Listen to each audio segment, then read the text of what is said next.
and welcome to Brand X Reviews. Today, as I'm recording this, is Monday the 14th of May 2024. Now, earlier today I did a video talking about the last Kumite, the 4K UHD BluRay steelbook release in the UK. I was talking about the cover, the artwork, the extra features, but what I didn't talk about was the film itself, because at that point I hadn't watched the film. I tend to prefer to watch a film like this that I've not seen before. On a night, I can just kind of sit and enjoy and relax and kind of focus on it a bit more. So that's why I did it in that order anyway. So apologies if that was something that was glaringly omitted from the previous video. It did seem a bit weird. Anyway, so this is a film, just for context, I've been looking forward to for quite a long time. This is something that came about because there's a YouTuber that I follow. Well, there's a couple of YouTubers, to be honest, that were involved with this. One is called Oliver Harper, really good guy who does retrospectives and so on about movies. A lot of movies that I'm into. He does a lot of martial arts movie reviews and so on. And he also made this documentary a few years ago. I think it was In Search of the Last Action Heroes or something like that. I can't remember the name exactly. I think I got it right, but I put money towards that back in the day. Didn't regret it. It was really good. Came out really well. You get your name in the credits, that kind of stuff, and you get a copy on Blu-ray. Really good action movie genre documentary. He edited this movie, The Last Kumite, and because obviously the people who are making it recognize him as someone who knows how to do editing, how it works, and as a fan was ideally placed to do this. So he agreed, and the result was this movie, and it was a very well edited movie, this Last Kumite. But also another YouTuber that I discovered this through him, a guy who's in the movie, David Kurtzall, who is known on YouTube and Instagram as the Viking Samurai. He has a really good channel as well. Hasn't been around as long as Oliver Harper has, and different kind of videos. He has been doing like bodybuilding and martial arts himself, so he's good to be in this movie. I think he's about my age, kind of like middle age kind of thing, which in contrast, the well-known actors that are in this are well beyond middle-aged. They're quite old, like Cynthia Rothrock, Mohamed Kesey, Matthias Hughes, Kurt McKinney, Billy Blanks. These are all people that were in their prime back in the 80s and 90s. But they're really good in this as well, surprisingly. There wasn't really anything that I saw that I thought, this shouldn't have been in this movie. It's just a bit embarrassing. There was none of that. I think they all really kind of knocked it out of the park. But going back to what I was saying here, point is, the Viking Samurai YouTuber, it's kind of cool when you see something like this, where someone that you see from one thing then kind of makes a leap into something else. So obviously you sometimes see that with like singers and so on, when they start getting into like acting and they see success in that. It's pretty cool. And as a YouTuber myself, obviously nowhere near the scale or quality of somebody like the Viking Samurai. To see him going from being a YouTuber to being not just in a movie, but pretty good in a movie as well, and have a pretty good significant part in the movie, that's cool.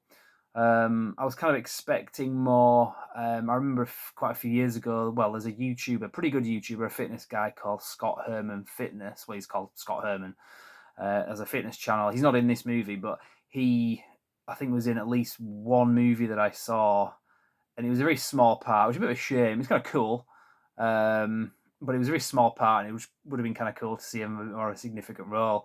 Whereas the Viking Samurai has a pretty significant and pretty cool part in this movie, so that was good to see anyway. Obviously, the main issue here is that this is an ensemble movie with people like, I say, Cynthia Rothrock, Billy Blanks, and the others that I named. You know who's in this movie. Don't have to reel the list off. But the point is obviously getting those people into this at a time where if you leave it much longer, it's just not going to work. You could say it's too late, it's not going to work now. You'd be wrong, in my opinion. I thought this film was really good. I thought it was very well cast. Obviously, I'm looking at this movie from the context of the budget that they were allocated. This was a crowd-funded operation that produced this film. and I was quite amazed with what they did, knowing what they had to work with and some of the obstacles that they had to overcome as well. Because I've been following this movie, like I say, for quite some time. Now, it's always tricky when it's a movie that's been built up in your head, because there's different schools of thought on this. You know, if you're disappointed with it, it's because you had too high expectations. Whereas if you're satisfied with it, or if you think it's really good, you've just kind of got the blinkers on and you can't see the flaws that everyone else sees. You know, people are saying this is a crap movie. You're just determined to like it. You're biased or whatever. Different schools of thought. So you can apply whatever thought process to me being a big fan of this movie, having now seen it, coming from a point of view where it was, to me, sort of hyped up in my head as being something special. I do feel it is a special film. Could it have been better? Could it have had better production quality, bigger name actors, a better script? Maybe, but I thought this was a really good movie. Some of the character arcs in this as well, like even the Viking samurai. You know, I mean, he's, compared to these other people, he's a nobody. No offense, mate. By the way, if you're watching this, I can't picture him watching this, but Sods like probably will when I'm saying that. But he'll probably agree with me, to be fair. In contrast to these other names, these legacy actors, he's a nobody. Yet his character in this, I can tell you like where he's coming from. Not to get too much into spoilers, I won't give too much away. But basically, if you've seen the trailer, you get it. These warriors in this movie are effectively being held hostage to take part in this contest. Whereas his character, the Viking samurai character, he's not called that in the film, by the way. He's there voluntarily because he wants the money, so that puts him at odds ideologically with the other people that are there, and there's a bit of friction that kind of goes backwards and forwards, and you're not quite sure, is he a good guy, is he a bad guy, is he going to die, do we want him to die, all that stuff. You don't really get that with like main characters in Disney movies like Star Wars or whatever. You don't tend to get that. They tend to just plonk these characters in based on their gender or their skin color, and that's what makes them cool. Like, if she's a woman, that's it. It's like they don't give you much of anything else. Whereas, like I say, this kind of unknown actor and not even the main character, played by David Kurtzl, I can say way more about him and get more animated talking about him than I can pretty much any character in a Disney movie. And that tells you everything you need to know about the state of modern movies, which is what I think that this film is, to me, feels like a bit of a circuit breaker. I don't think it's going to have a big cultural impact in that sense. It'd be nice if it did. You know, like Sound of Freedom started to feel last year like that film was getting having a bit of an impact, you know, on the consciousness. This movie's not going to do that. But like I say, it feels like a bit of a circuit breaker, because here's this film that is quite a rare one, quite a special one. And it's really entertaining as far as I'm concerned. The movie itself, like I say, is relatively low budget and so on, and you can criticize it, but it's rare in a sense that this is a genre, the martial arts action genre, kind of with it kind of foot in the past with the movies like, whether it's Enter the Dragon from the 1970s, more the 80s and 90s, specifically the 80s, the Jean-Claude Van Damme ones. I'll get into the connective tissue later on, but those kind of movies, they don't get made anymore. And if they do, they're crap. Nobody wants to watch them, and neither do I, because I know the difference between the good ones and the bad ones. And the good ones very rarely come around. I was trying to think about this, in the last 20 years, I can probably count on one hand the number that I can really remember as being good. And 3 of them were sequels to each other. The Undisputed movies, particularly 2, 3, and 4. First one was okay. But yeah, 2, 3, and 4 were very good, with Scott Adkins and Michael Jai White. Another one that I would say was good in the last 20 years Blood and Bone, which is another one with Michael Jai White. But beyond that, I can't think of many others. If you can think of any, put them in the comments if I've seen them. Or I might say, yep, that's a good point. If I've not seen them, you might be giving me a good film recommendation, which I would appreciate.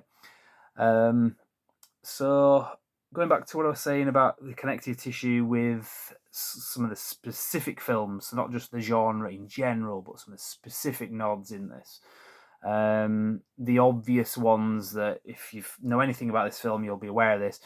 The music is done, well, the score is done by Paul Herzog, who did the score to Bloodsport and Kickboxer. They got him back. He hasn't worked for many, many, many years, since the early 90s, I think, on these kind of projects, movie scores to big films. Or, well, anything like that, I think, from what I understand.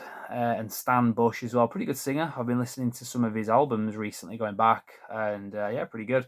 He did some of the songs from Bloodsport and Kickboxer as well.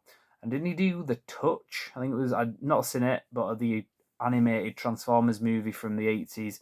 I think that song was written for the film Cobra, the Stallone film, or it was considered for that film but not used, and then ended up getting put into the Transformers movie, which is interesting.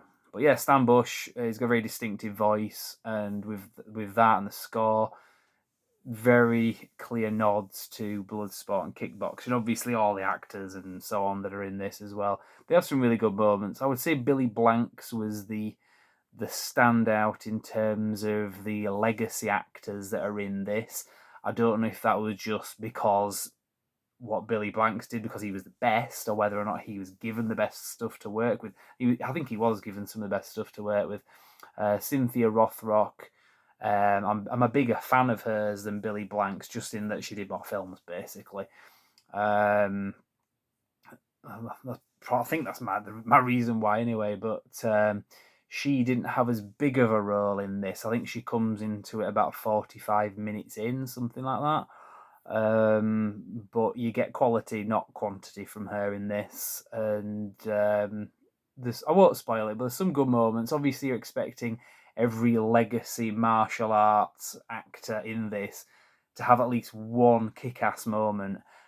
And I would say that's about right with all of them. And it's good because at the end of it, because Cynthia Rothrock is doing a lot of, I was going to say a lot of what you'd expect from Steven Seagal. She's kind of sat around a lot of the time, but not for the same reasons you see Steven Seagal doing that in his movies. I think with her, it was a case of she's sat down for this movie because it's building up to something. And it doesn't disappoint. I won't say any more than that, but she's got a bit in it. I'll say it's right at the end, but wait for it, and it's pretty cool. So what else was I going to say? The editing in this movie, as I say, it was done by Oliver Harper, and he knows what he's doing with this. I don't know about his movie editing history, but he talks a lot about it, and he knows the technical requirements for something like this. And yeah, he delivers. It was really well done. So that was another positive. What else can I say about it, really? The runtime on this movie is a sensible one. That's another positive for this. It's an hour and 45 minutes with the credits, with the end credits. So nowadays, again, modern movies, they always have to be 2 hours at least, or 2.5 hours, 3 hours. It's like, are you kidding me? You know, I mean, I like the new John Wick movie, John Wick 4, came out last year. He was ridiculously long. It was a good film, and I wasn't bored. But John Wick 4, but it's like almost like it's an obligatory thing nowadays to make films that long. It's just great to watch a film, and it just doesn't take up your entire night to watch it. So that's another positive. I'll wrap this up now anyway. Talking of the music, as I was before, there is a soundtrack to this that's getting released digitally, as far as I'm aware, this week. So that will be Thursday, the 16th of May. The soundtrack to this is getting a digital release, and I think it's going to cost about £10 in the UK anyway. So I'm going to get that. Don't get me wrong, I aren't one to completely rule out getting hold of free copies of things, but I think especially something like this, where I feel like by purchasing the physical copy of it and by actually purchasing, albeit a digital copy of the music officially, you're voting with your wallet for more of this, because that's something that's obviously going to be always a thing with why we're getting more Transformers movies and Fast and Furious movies and Star Wars. Maybe not so much that because they're not making a lot of money. Disney Marvel seem to be getting what's coming to them with the losses that they've been making, which is great because the movies have been. I mean, it would have been great if they were making money with great movies, but the movies haven't been good, so they need to die. In terms of, well, yeah, they need to just die. The movies just need to just go away and stop making them. Whereas if we support these films, if we pay for them, we are voting with our wallets that we want more. I realise that this is a niche genre. I don't think this is going to be a cultural phenomenon. Sometimes it happens. As I say, I talked about last year a lot, the film Sound of Freedom. That was a big moment in pop culture with regards to independent movie studios releasing movies. Obviously, there was more to it than that, but it was a great thing to see. I'd love to see more films like this, and I'd love to see them really launch and do well so that we get more of them. It's difficult because this is a genre and these kind of films do kind of make a statement, which seems to be at odds with the message. The message that you see a lot in modern movies. This is a film about masculinity, and it has strong female characters in it, and they're not strong because they're female. They're strong because they are an individual character with a story. You know, there are women in this that are pretty tough, but they have a good story, and that's what makes them tough, not just being a woman and women are strong, and that's the way we need to portray them. No, you don't understand the hero's journey, do you, when you're going down that route? I'm not saying that this is full-blown Joseph Campbell hero's journey kind of characters that you got in this film, but it's a better attempt at it than what we're getting out of the big franchises at the moment. So really rambling now. I think it's time to wrap that up, to be honest. It's a good film. Point is, anyway, check it out and pay for it, and you hopefully won't be disappointed, because I certainly wasn't. Right, so I might do a follow-up video on this when I get the soundtrack, if there's anything I have to say about that, so check back. I do have a playlist on this channel with a couple of my videos so far. This video will go in there, and then there's plenty of other videos as well, interviews and so on that other channels have done. There's some from that guy I was telling you about, the Viking Samurai. He did a lot of good videos on this in the build up to it, and it worked because that's what got me interested in seeing this movie come out. So check that out on my channel anyway. In the playlist section, there's a good collection of videos. Some of them are mine, some of them are other people's. And yeah, for now, I will cut it short. I'll leave it there and say thank you very much for watching. You can check us out. Obviously, we're on YouTube here. I don't think I'll put this video on X because it's quite a long video and I struggle putting long videos on there. But if you check out Brand X Reviews on X, we're on there as well. Obviously, we're doing the whole X thing. We're talking about culture war stuff. That's what that's for. The YouTube channels to talk about movies and so on. My voice is going, so it's really seriously time to cut this video short now. So yeah, subscribe, like the video, all that good stuff, and we'll see you next time. Thank you very much.